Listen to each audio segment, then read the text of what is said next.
Assalamualaikum warahmatullahi wabarakatuh. Perkenalkan, nama saya Cindy Yunita, NPM A1E020007 dari Prodi Pendidikan Fisika, jurusan Matematika dan Ilmu Pengetahuan Alam, Fakultas Keguruan dan Ilmu Pendidikan, Universitas Bengkulu.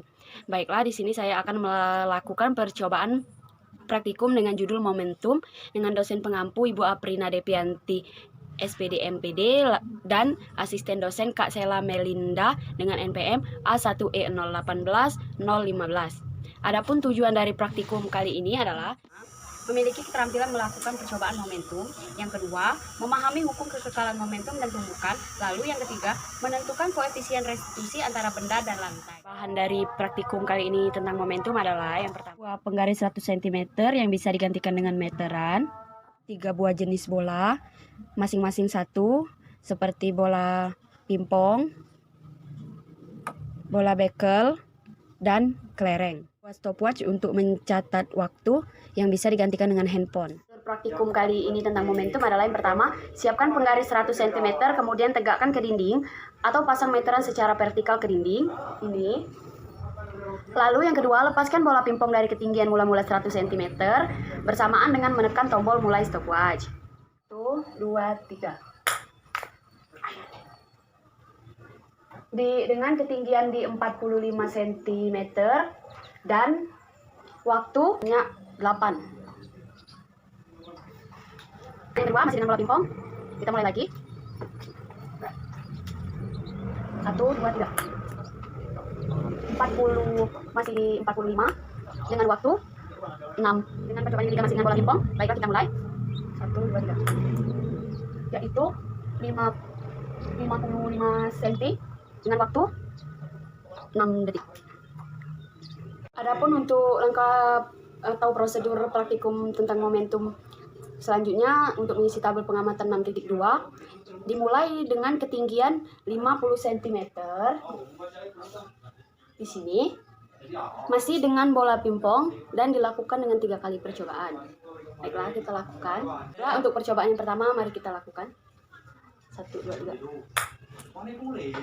Ya, dengan ketinggian 28 cm dan waktu sebesar 5. Dari sini 1, 2, 3. Ya, didapatkan 23 cm dengan waktu 6. Yang ketiga, kita mulai. 1, 2, 3. Ya, 26 cm dengan waktu 5 detik. Lalu selanjutnya, prosedur selanjutnya untuk misi tabel pengamatan 6.3 menggunakan bola bekel dengan ketinggian mula-mula 100 cm. Mari kita mulai. 100 cm dari sini ya. Aduh. 1, 2, 3. Ya, dengan ketinggian 64 cm dengan waktu 7 detik. Masih menggunakan bekel, bola bekel. Saat kita mulai. 1, 2, 3. Yaitu setinggi 70 cm dengan waktu masih sama seperti tadi, yaitu 7. Lalu yang ketiga, kita ulang lagi masih dengan bola bekel. Mulai 1, 2, 3. Yaitu setinggi 69 cm dengan waktu masih sama, yaitu 7 detik. Baiklah, untuk langkah atau prosedur praktikum selanjutnya, untuk isi tabel pengamatan 6.4 masih menggunakan bola bekel, namun dengan ketinggian mula-mula 50 cm. Baiklah, kita mulai. 1, 2, 3. Ya, ini setinggi 34 cm dengan waktu masih sama seperti tadi, 7 detik. 1, 2, 3. Yaitu di ketinggian 32 cm dengan waktu 8 detik. Lalu coba yang ketiga. 1, 2, 3. Yaitu masih sama di 32 dengan waktu 7 detik. Untuk langkah selanjutnya, untuk mengisi tabel pengamatan 6.5 dengan menggunakan kelereng dengan ketinggian mula-mula 100 cm. Baiklah, kita mulai. Baiklah, kita mulai. 1, 2, 3. Ya, di ketinggian ini 60 cm dengan waktu 8 detik.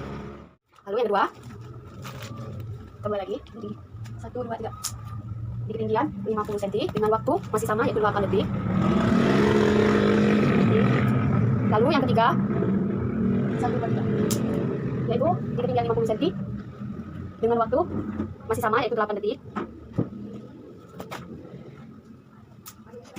Untuk langkah selanjutnya, untuk mengisi tabel pengamatan 6.6 masih menggunakan kelereng dengan ketinggian mula-mula 50 cm. Cobaan pertama kita mulai 1, 2, 3, yaitu di ketinggian 20 cm dengan waktu 9 detik. Lalu coba yang kedua 1, 2, 3, yaitu di ketinggian itu 20 cm dengan waktu 7 detik. Lalu yang ketiga, yang ketiga masih 1, 2, 3, ya di ketinggian 17 cm dengan waktu 1 menit. 1 detik. Setelah pada hasil percobaan tentang momentum ini, inilah hasil pengamatannya. Ya, ini terdiri dari 6 tabel, namun kita ambil 2 contoh saja atau 2 tabel saja. Ketika menggunakan bola pingpong dengan ketinggian mula-mula 100 cm, maka diperoleh ketinggian pantul 45 cm dan waktu 8 detik. Namun ketika dilakukan ketiga percobaan, hasil yang didapat itu berbeda-beda. Lalu di sini kita disuruh mencari koefisien restitusi. Untuk mencari koefisien restitusi ini kita memerlukan rumus, di mana rumus koefisien restitusi ini adalah, nah ini adalah rumus koefisien restitusi. Mohon maaf ini agak berantakan. Nah ini koefisien restitusi sama dengan akar H2 dibagi H1. Di mana H2 adalah ketinggian pantulan, lalu H1 adalah ketinggian awal. Ketinggian pantulannya tadi itu yang kita peroleh 45, 45 dan 55. Lalu ketinggian awal atau ketinggian mula-mula 100 cm, 100 cm dan 100 cm. Lalu kita cari. Nah, lalu kita masukkan datanya yang tadi 45 ini 45 per data ketinggian awalnya 100 cm. Lalu 45 dibagi 100 cm sama dengan 0,45. Akar dari 0,45 adalah 0,67. Begitupun untuk mengisi koefisien pada tabel-tabel selanjutnya ataupun percobaan-percobaan selanjutnya. Lalu di sini kita disuruh mencari ralat mutlak, ralat nisbi dan ketelitian. Nah, di sini kita cari ralat mutlak, ralat nisbi dan ralat dan ketelitian ini kita cari semua, baik itu ralat ketinggian pantul, ralat waktu dan ralat koefisien restitusi. Nah, ini rumus untuk mencari ralatnya. Ya, ini pertama kita cari pada tabel 6.1 untuk ralat ketinggian. Ralat ketinggiannya, nah kita masukkan dari data ralat ketinggiannya tadi, yaitu ini tadi 45, 45 dan 55. Kita masukkan 45, 45 dan 55. Lalu kita jumlahkan untuk mencari sigma xn ini. 45 ditambah 45 ditambah 55, maka hasil yang diperoleh 145.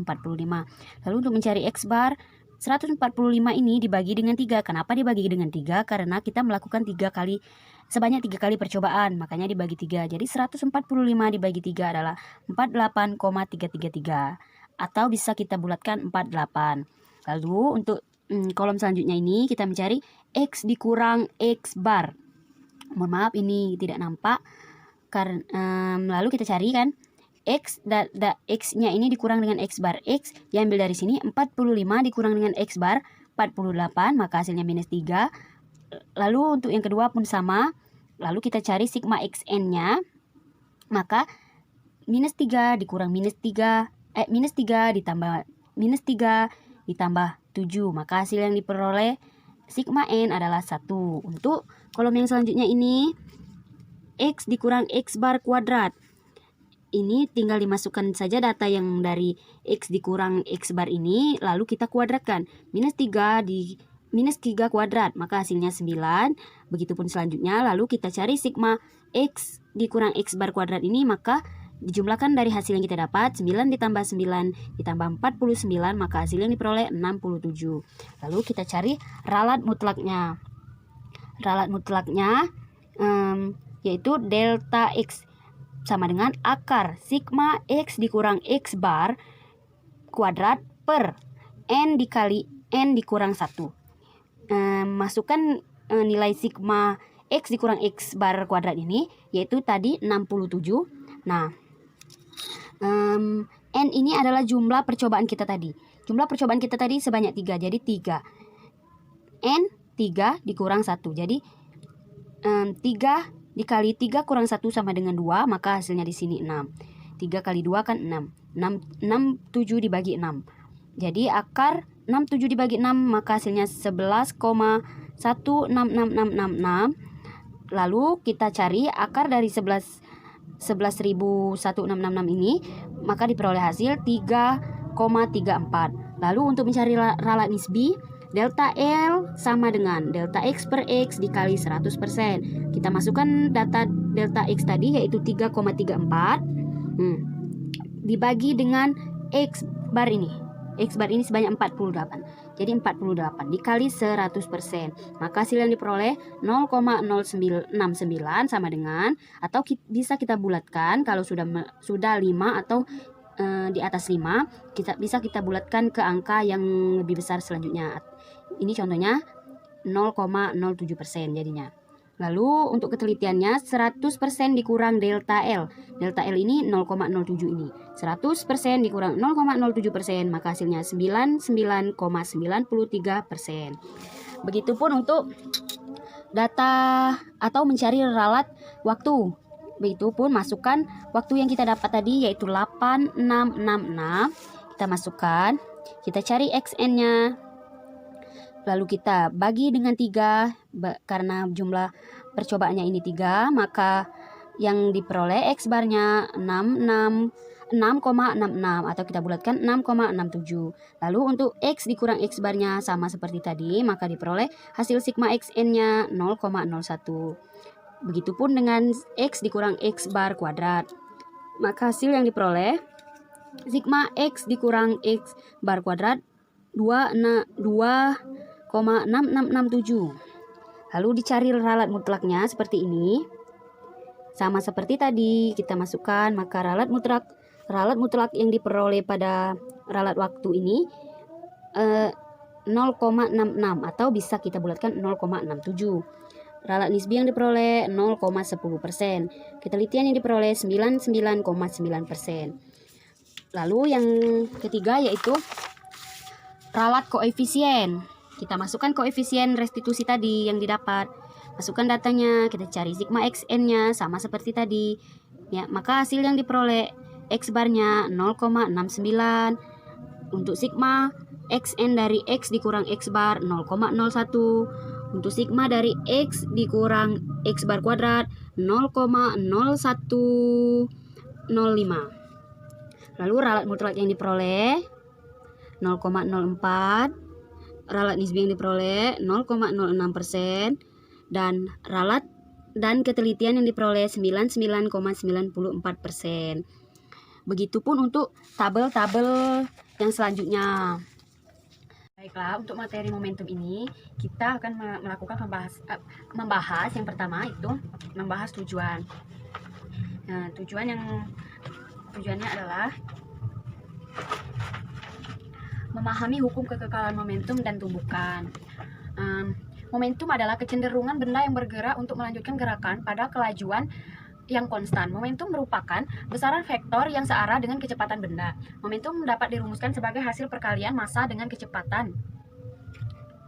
Semakin besar massa suatu benda, maka semakin besar momentumnya, dan semakin cepat gerak suatu benda, maka semakin besar pula momentumnya. Misalnya dengan kecepatan yang sama, jembatan yang tertabrak bus akan mengalami kerusakan lebih parah daripada jembatan yang tertabrak mobil.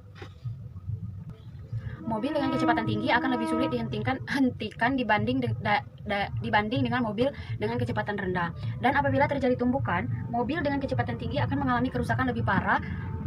Semakin besar momentum sebuah benda yang sedang melaju, semakin sulit untuk menghentikan, dan semakin besar tumpukannya jika mengenai benda lain. Untuk membuat suatu benda yang diam menjadi bergerak, diperlukan sebuah gaya yang bekerja pada benda tersebut selama interval waktu tertentu. Benda tersebut adalah impuls. Impuls digunakan untuk menambah, mengurangi, dan mengubah arah momentum dalam satuan waktu. Impuls dapat dirumuskan sebagai hasil perkalian gaya dengan interval waktu. Impuls pada umumnya digunakan dalam peristiwa apabila gaya yang bekerja besar dan dalam waktu yang sangat singkat, berdasarkan hukum Newton 2. Dapat dikatakan bahwa impuls yang dikerjakan pada suatu benda sama dengan perubahan momentumnya. Penjumlahan momentum mengikuti arah penjumlahan vektor. Hukum kekekalan momentum menyatakan bahwa jika tidak ada gaya luar yang bekerja pada benda, maka jumlah momentum sebelum tumbukan sama dengan jumlah momentum setelah tumbukan. Dalam kehidupan ini banyak sekali kita jumpai peristiwa tumbukan. Contohnya tabrakan mobil di jalan raya, bus menabrak pohon, tumbukan dua bola biliar, tumbukan antara bola dengan tanah atau dinding merupakan contoh-contoh peristiwa tumbukan. Tumbukan dapat terjadi pada saat benda yang bergerak mengenai benda lain yang sedang bergerak atau diam. Berdasarkan sifat kelentingan benda, tumbukan dibedakan menjadi 3 jenis, yaitu tumbukan lenting sempurna, tumbukan lenting sebagian, dan tumbukan tidak lenting sama sekali. Dengan menggunakan hukum kekekalan momentum dan hukum kekekalan energi, kita dapat menentukan peristiwa yang terjadi setelah tumbukan. Yang pertama, tumbukan lenting sempurna. Yaitu apabila tidak ada energi yang hilang selama tumbukan dan jumlah energi kinetik kedua benda sebelum dan sesudah tumbukan sama, maka tumbukan itu disebut tumbukan lenting sempurna. Pada tumbukan lenting sempurna berlaku hukum kekekalan momentum dan hukum kekekalan energi kinetik. Misalnya, dua buah benda masanya masing-masing M1 dan M2 bergerak dengan kecepatan V1 dan V2 dengan arah berlawanan. Lalu yang kedua, tumbukan lenting sebagian. Tumbukan lenting sempurna itu bernilai 1. Lalu yang kedua, tumbukan lenting sebagian. Pada tumbukan lenting sebagian, beberapa energi kinetik akan diubah menjadi energi bentuk lain, seperti panas, bunyi, dan sebagainya. Akibat energi kinetik sebelum tumbukan lebih besar daripada energi kinetik sesudah tumbukan, sebagian besar tumbukan yang terjadi antara dua benda merupakan tumbukan lenting sebagian. Pada tumbukan lenting sebagian berlaku hukum kekekalan momentum, tetapi tidak berlaku hukum kekekalan energi. Nilai tumbukan lenting sebagian ini adalah lebih dari 0 namun kurang dari 1. Lalu yang ketiga, yaitu tumbukan tidak lenting sama sekali. Pada tumbukan tidak lenting sama sekali, sesudah tumbukan, kedua benda bersatu, sehingga kecepatan kedua benda sesudah tumbukan besarnya sama, yaitu V1 aksen sama dengan V2 aksen. Kita ulangi lagi. Kecepatan kedua benda pada tumbukan tidak lenting sama sekali ini, kecepatannya sama, besarnya sama, yaitu V1 aksen sama dengan V2 aksen sama dengan V aksen. Berdasarkan hukum kekekalan momentum, maka pada tumbukan tidak lenting sama sekali, besar koefisien restitusinya adalah 0. Lalu untuk tujuan selanjutnya yaitu menentukan koefisien restitusi antara benda dan lantai. Koefisien restitusi suatu konstanta yang menyertai dua benda ketika mengalami tumbukan. Koefisien restitusi dalam peristiwa tumbukan menunjukkan jenis tumbukan dua benda. Tumbukan itu dapat berupa tumbukan lenting sempurna dengan koefisien restitusi sama dengan 1. Tumbukan lenting sebagian dengan koefisien restitusi lebih kecil dari 1 dan lebih besar dari 0, dan tumbukan tidak lenting sama sekali dengan koefisien restitusi sama dengan 0. Besar koefisien restitusi suatu benda sangat bergantung pada kecepatan dua benda sebelum dan sesudah tumbukan. Untuk benda jatuh bebas, koefisien tergantung pada ketinggian benda ketika dijatuhkan. Hal tersebut dikarenakan kecepatan benda yang jatuh bebas sangat ditentukan oleh ketinggian benda dan percepatan gravitasi bumi. Bila sebuah benda dijatuhkan dengan ketinggian H1, lalu setelah dipantulkan, lantai akan mencapai ketinggian H2. Maka berlaku rumus koefisien restitusi sama dengan akar H2 per H1. Selanjutnya kita menjawab pertanyaan yang ada di modul untuk inti pembahasan. Pertanyaan pertama, apa jenis tumbukan yang dialami ketiga benda dengan lantai? Jenis tumbukan yang dialami ketiga benda dengan lantai adalah lenting sebagian.